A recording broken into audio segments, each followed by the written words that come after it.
What's going on, guys? I wanted to show you guys a quick routing trick that you can do in Serum 2 to send each oscillator to its own effect section, vastly improving the flexibility of the effect section and allowing you to create some really complex patches.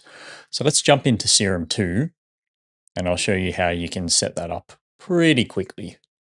So everything can be set up in the mix section here, and it's honestly a super simple setup. So essentially the problem that we run into is that if I turn on oscillator B and C, there's seemingly no way to just route oscillator B and C through its own effects chain, even though Serum does technically have 3 effects chains. It's got the main, bus 1 and bus 2. What I see a lot of people doing is using bus 1 and 2 as like send effects, whereas I want each oscillator to be affected by each effects chain individually. So there's just some quick routing tweaks that we can do to set that up. So oscillator A, right now it's running through the filter, which you can do as well, but let's just for simplicity run it straight to the main. So now oscillator A is running straight into the main effects chain here. Now with oscillator B, what we can do is turn up this and it runs into bus 1, but then it's still getting routed into the main chain here.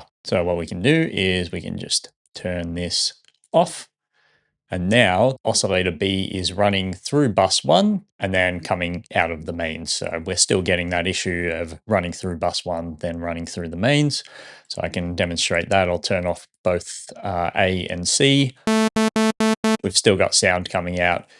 Even though this is set to none, because it's going into bus 1 and then bus 1 is getting sent to the main.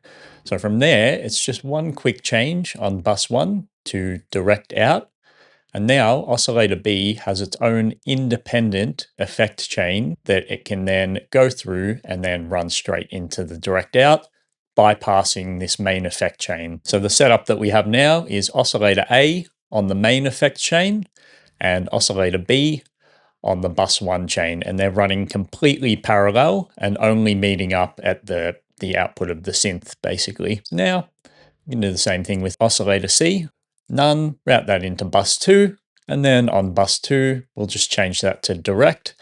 Now every single oscillator has its own independent effects chain that isn't going to affect any other oscillator. So we can start really creating some complex patches using each individual voice. Let's jump into the oscillator section, and on oscillator A, I'll pitch this down 2 octaves, add a little bit of detune. I'm just going to turn oscillator B and C off for a sec. So oscillator A, I'll make like the bass portion of the entire patch. So this is how you can kind of start creating really massive soundscapes. So let's take oscillator A, jump into the effects section here. Oscillator A is being affected by the mains.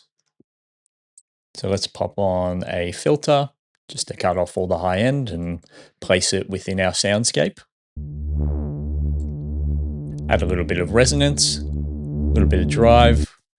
And then what we'll do is chuck on distortion, and we'll put that onto maybe the soft tape preset.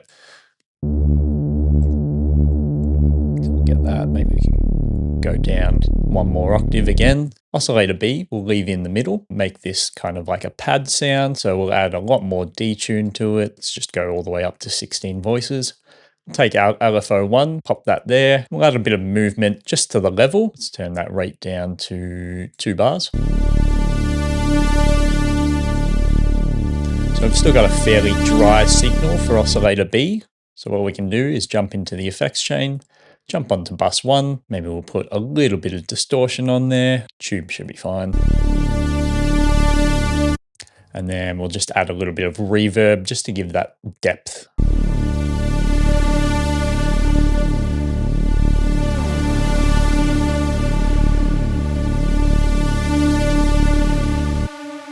Then if we wanted to add a little bit of movement onto this, what we can do is go into LFO2, apply LFO2 to the semitones here, and we just need to change this to unipolar, which on Mac is Option-Shift-Click.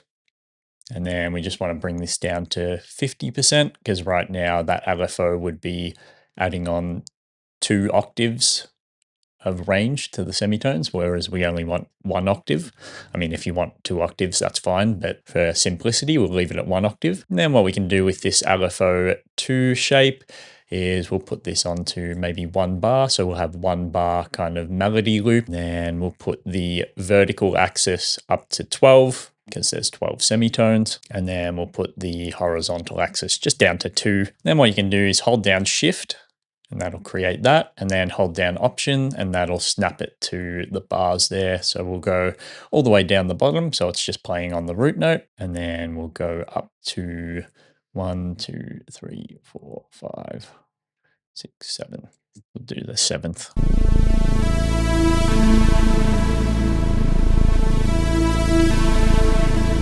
So that might be a bit fast. So we'll go 2 bars.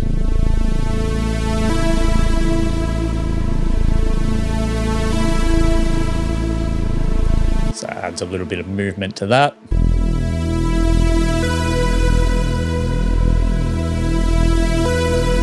Then what we'll do with oscillator C, add maybe just 3 voices to this, give it a little bit of width. Then we'll give this some sort of rhythm. I'm just going to do something really basic on LFO 3. We'll just do like a pluck. We'll shift this up maybe 2 octaves. So right now that's just a consistent tone. And we'll grab LFO 3, pop that on the level, turn that all the way down, and then turn that up. So now we'll set this to, we'll leave it on 1/4. So now every beat, that is then going through that shape there.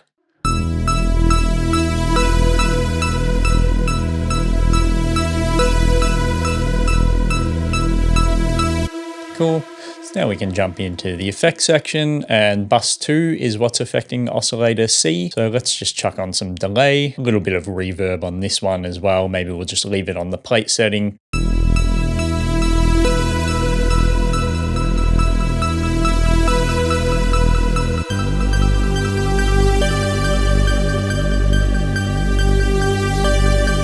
So obviously this is a very simple setup, but you can take this a lot further and add on a lot more effects and affect every single oscillator and create some super, super complex patches. So another thing that we can do is still send things through these main effects and then send those into the bus.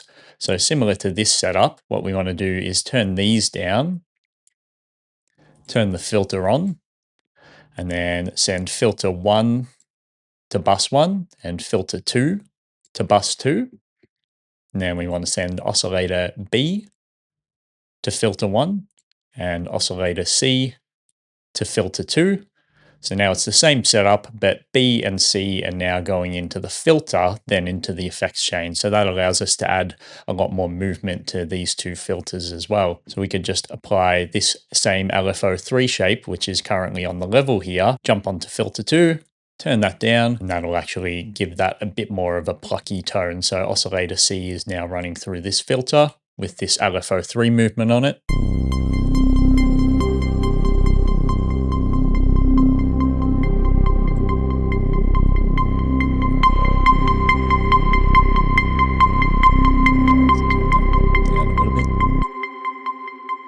And another thing you want to be mindful of as well is you just want to make sure this is on none. I did set up on B and C, but then I forgot to on here. So now we've got this.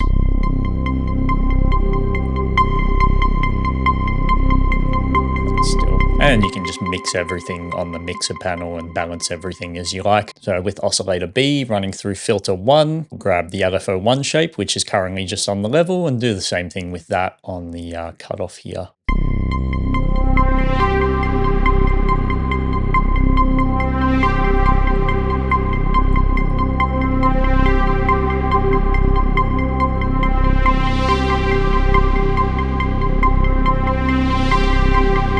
So endless possibilities there. Here's a patch I made earlier, which is actually going to sound pretty simple, pretty similar to that one because I used that same kind of idea, but just a little bit more movement and a little bit more technical rhythm on oscillator C. So I've got this shape on oscillator C, and that whole thing is just 1 bar. So I've got that on the level and on filter 2 there. So I've got this sound.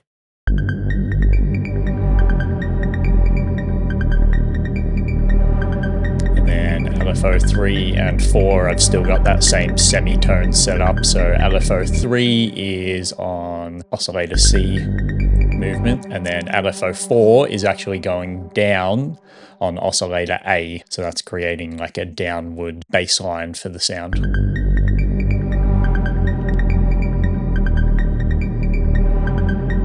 Then I've just gone a bit further on the effects section. So on the bass, we've got a filter and a distortion. Bus 1, which is oscillator B, kind of our mid-tone. I've got a hyper dimension, a chorus, flanger, and then reverb again. And then on bus 2, which is our high frequency element, I've got the multi-band compressor, basically OTT on there, and then still reverb and delay as well.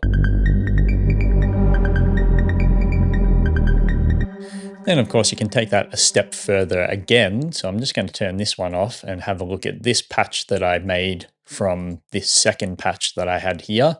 And you can see I've actually got a MIDI pattern on this one. How this works is by utilizing the oscillator mapping that's built into Serum 2. So you'll see on this patch, I don't actually have those pitch movements routed to anything. So LFO 3 and 4 aren't actually affecting the semitones of oscillator A and C. I've instead jumped into the oscillator mapping and I've mapped oscillator A into the bass region of the piano roll. I've set oscillator B into kind of the mid-range of the piano roll. Oscillator C is just playing from like A3 upwards. So now you can draw in a MIDI pattern and actually make the sound a lot more complex and essentially just write bass, mids, and highs within the one patch. So let's give this one a listen.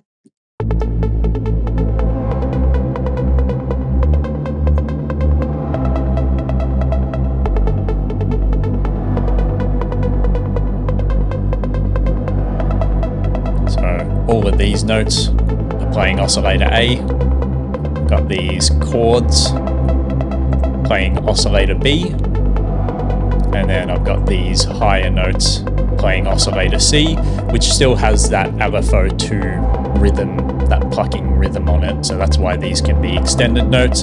If you didn't want to put that on there, then you could easily just close this up and then like draw in your own rhythm, not having to rely on the LFO. So hopefully that's got you thinking about playing around with the routing in Serum 2 a bit more. The possibilities are literally endless. Obviously, I've created really quite simple presets here. You can go much, much further than what I've done here. So have a play around, experiment, and I'll see you guys in the next video.